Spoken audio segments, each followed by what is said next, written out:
Ndi nitekana umunezero ndagusuhuje nshuti mukunzi wacu wowe bandanya kubana natwe ngaha kuri ino mboneshakure igushikiriza amakuru, ibiganiro kumwe n'inkuru bigezweho biriko biravugwa irya nino mu gihugu cacu ciza c'u Burundi ndetse no hakurya y'imbibe z'igihugu c'u Burundi mu yandi makungu.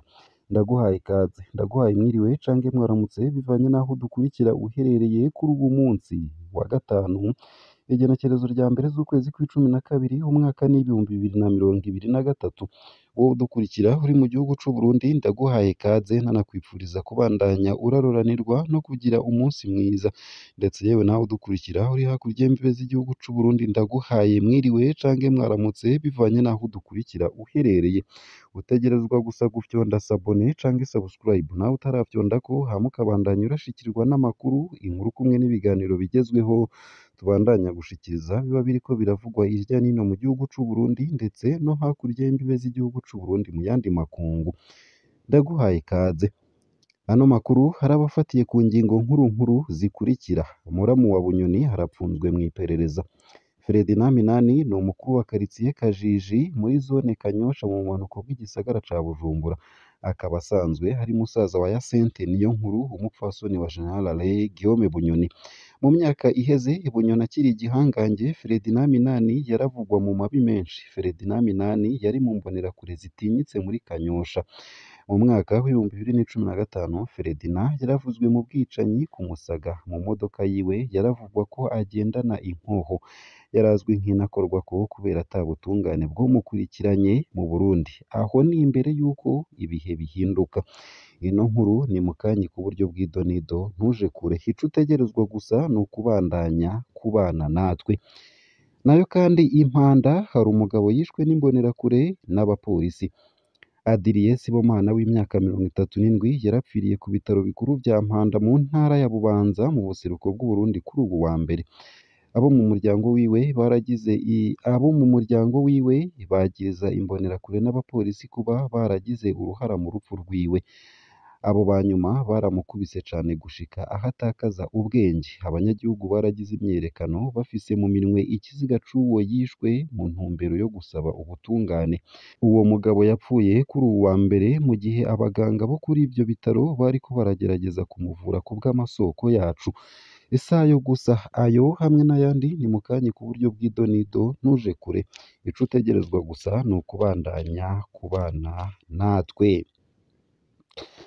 Ano makuru ku buryo buramvuye nunyemerere nyatangurire kuri no nkuru ivuga ko Muramu wa Bunyoni apfunzwe mw'iperereza. Ferdinand Minani ni umukuru wa karitsiye Kajiji muri zone Kanyosha mu bumanuko bw'igisagara ca Bujumbura, akaba asanzwe hari musaza wa Yasente Niyonkuru umupfasoni wa General Alain Guillaume Bunyoni. Mu myaka iheze Bunyoni akiri igihangange, Ferdinand Minani yaravugwa mu mabi menshi. Ferdinand Minani yari mu mbonerakure zitinyitse muri Kanyosha. Mu mwaka w'ibihumbi bibiri n'icumi na gatanu Ferdinand yaravuzwe mu bwicanyi bwo ku Musaga. Mu modoka yiwe yaravugwa ko agendana inkoho, yarazwi nk'inakorwako kubera ata butungane bwo kumukurikirana mu Burundi. Aho ni imbere y'uko ibihe bihinduka.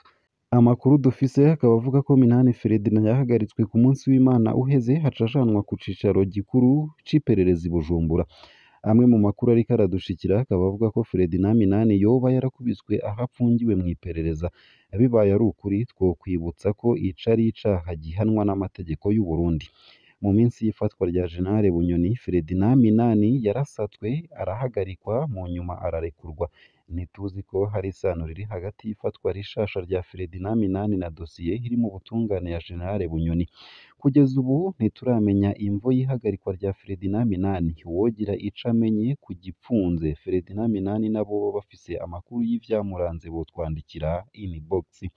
Ino nkuru nkaba nyikuye ku rukuta rwa Pacifique Nininahazwe. Nayo mbandanije na ya nkuru nakugejeje ko mu ntango z'ano makuru nuko Impanda hari umugabo yishwe n'imbonerakure n'abapolisi. Adrien Sibomana w'imyaka 37 yarapfiriye ku bitaro bikuru vya Mpanda mu ntara ya Bubanza mu buseruko bw'u Burundi kuri ubu wa mbere.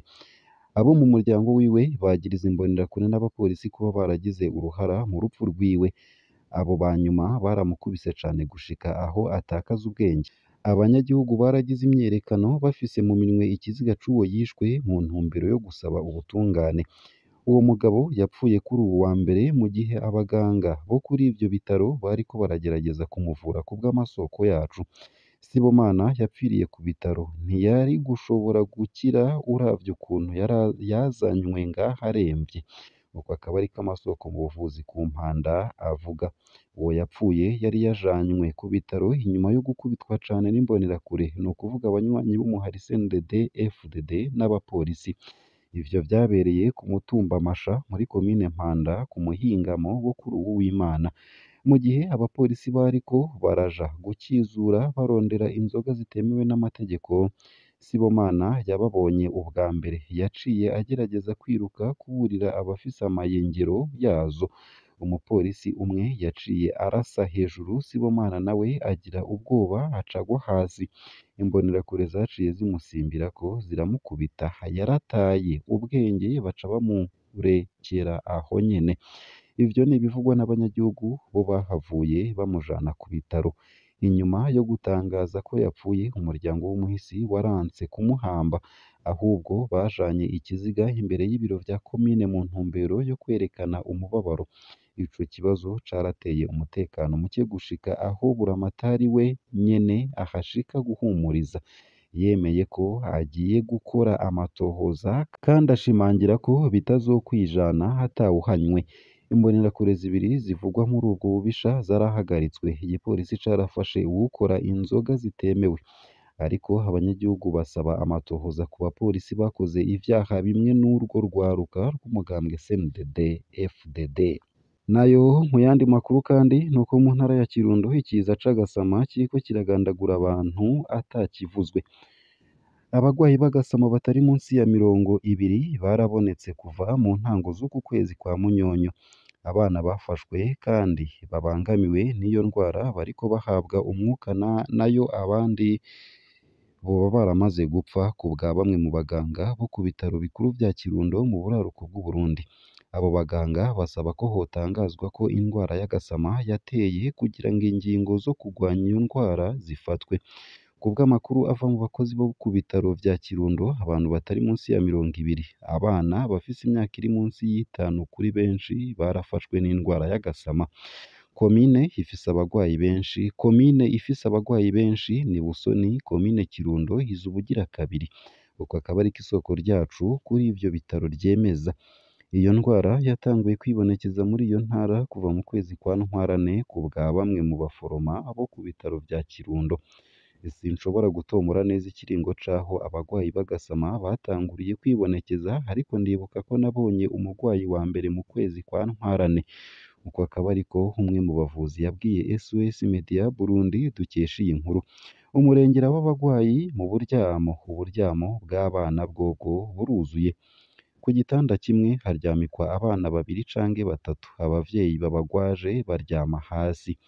Turarengewe n'ibitigiri vy'abana bagwaye agasama. Womengo ni ikiza kitaratangazwa. Uko akaba ariko umuforoma yimenyereza avuga.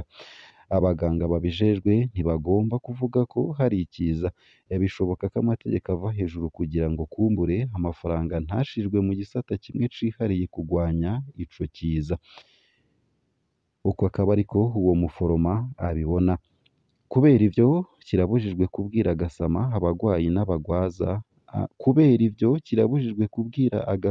abagwayi n'abagwaza abagwayi kugira ngo ntihakwiragizwe amakuru ajanye n'iyo ndwara. Abaforoma n'abakora ibipimo baranuma nk'uko bibonwa na bamwe mu bagwaza abo bagwayi.